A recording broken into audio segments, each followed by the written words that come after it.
Snowdrop and Seven Little Dwarfs. Once upon a time there was a little princess called Snowdrop, who had a cruel stepmother who was jealous of her. The queen had a magic mirror which could speak to her, and when she looked into it and asked who was the fairest lady in the land, the mirror told her she was, for she was very beautiful. But as Snowdrop grew up, she became still more lovely than her stepmother, and the mirror did not fail to tell the queen this. So she ordered one of her huntsmen to take Snowdrop away and kill her.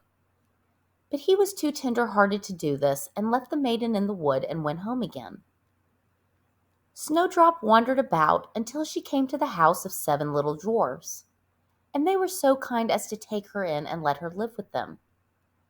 She used to make their seven little beds and prepare the meals for the seven little men, and they were all quite happy until the queen found out from her mirror that Snowdrop was alive still, for, as it always told the truth, it still told her Snowdrop was the fairest lady in the land.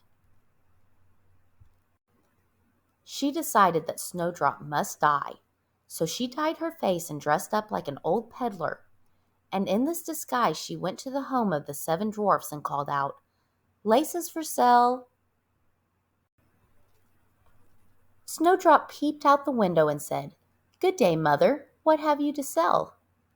"Good laces, fine laces, laces of every color," and she held out one that was made of gay silk. Snowdrop opened the door and bought the pretty lace.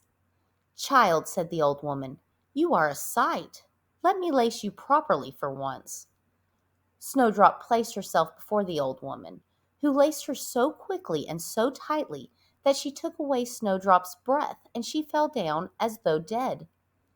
Not long after the seven dwarfs came home, they found that she was laced too tight and cut the lace, whereupon Snowdrop began to breathe and soon came back to life again. When the queen got home and found by asking her mirror that Snowdrop was still alive, she planned to make an end of her for good.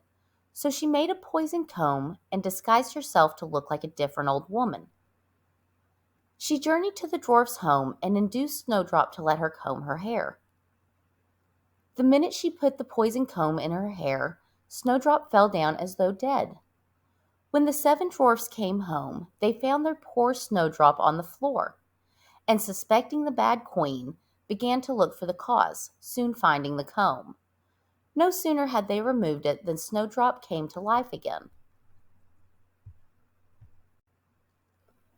Upon the queen's return home, she found by asking her mirror that Snowdrop still lived. So she disguised herself a third time and came to the dwarf's little house and gave Snowdrop a poisoned apple.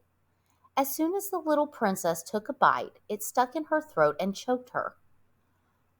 Oh, how grieved were the good little dwarfs! They made a fine glass coffin and put Snowdrop into it, and were carrying her away to bury her, when they met a prince, who fell in love with the little dead maiden, and begged the dwarfs to give her to him. The dwarfs were so sorry for him they consented, and the prince's servants were about to carry the coffin away, when they stumbled and fell over the root of a tree. Snowdrop received such a violent jerk that the poisonous apple was jerked right out of her throat, and she sat up alive and well again. Of course she married the prince, and she, her husband, and the good little dwarfs lived happily ever after. But the cruel stepmother came to a bad end, and no one was even sorry for her.